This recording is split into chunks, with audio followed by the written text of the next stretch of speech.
Living by doctrine. We all need the understanding that the Apostle Paul had. Galatians 1 verses 15 to 16, when it pleased God, who separated me from my mother's womb, and called me by his grace, to reveal his Son in me, that I might preach him among the heathen, immediately I conferred not with flesh and blood. Most of us, after we were regenerated, went to flesh and blood to learn the truth, and were simply taught what to believe.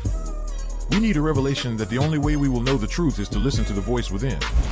We need to somehow begin to hear for ourselves the still small voice that will rise up within us instead of relying on a man to tell us what we should and should not do. Hebrews 4 verse 12 says this, "The word of God, not the Bible and not the scriptures, but the word of God is living and operative, even to the dividing asunder of soul and spirit." The word is what God speaks to you.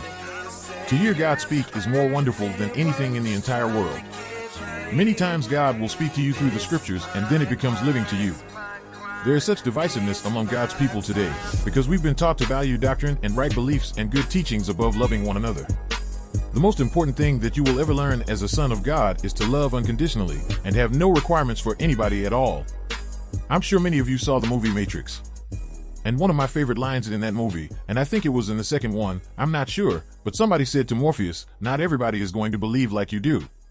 And he said, "I do not require people to believe like I do." That is one of the most powerful statements on oneness I ever heard. That is what has happened to religion, the requirement to believe like somebody else does to fit into that particular group. If you find a group of people who don't care about doctrine, not that it isn't important, to the extent that only they are right, we will find oneness among them. What I believe is very important, because what I believe will either hinder me or encourage me. But what I believe should not affect my relationship with anyone else. Belief is very important for me. But for me to require you to have a certain belief is where the division comes in.